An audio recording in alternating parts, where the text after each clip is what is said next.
एक समय की बात है, घने जंगल के बीच एक सियार रहता था। वो तेज और चालाक था, लेकिन कभी कभी अपनी चालाकी को दूसरों को धोखा देने के लिए इस्तेमाल करता था। एक दिन जंगल में एक बड़ा तूफान आया। आंधी तूफान में एक पुराना पेड़ गिरा और सियार उस पेड़ की चपेट में आकर घायल हो गया। कुछ दिनों तक आराम करने के बाद वो खाने की तलाश में बाहर निकला। उसकी हालत कमजोर थी, इसलिए दौड़कर शिकार करना उसके लिए मुश्किल हो गया था। भूख से परेशान होकर वो इधर उधर भटकने लगा। भूख उसे एक बस्ती तक खींच लाई। उसने सोचा कि शायद उसे वहाँ कुछ खाने को मिल जाए, लेकिन वहाँ के कुत्तों ने उसे देख लिया और उसके पीछे पड़ गए। अपनी जान बचाने के लिए सियार बस्ती की तंग गलियों में भागता रहा।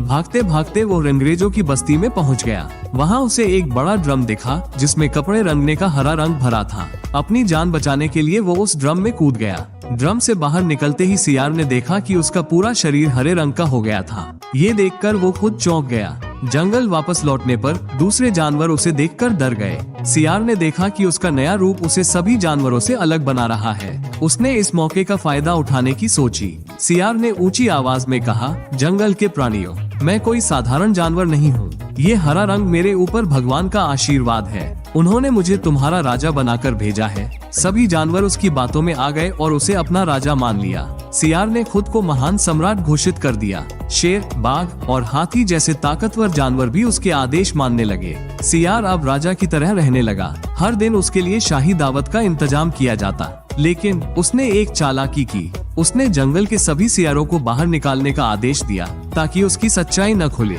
एक रात जब जंगल के बाकी सियार अपनी आवाज में हू हू कर रहे थे, तो राजा बने सियार का मन नहीं माना। वह भी अपनी असली आवाज में हू हू करने लगा। शेर और बाघ उसकी आवाज सुनकर चौंक गए। उन्होंने तुरंत पहचान लिया कि यह कोई और नहीं बल्कि धोखेबाज सियार है। गुस्से में उन्होंने सियार को सबक सिखाया और बाकी जानवरों को उसकी सच्चाई बता दी।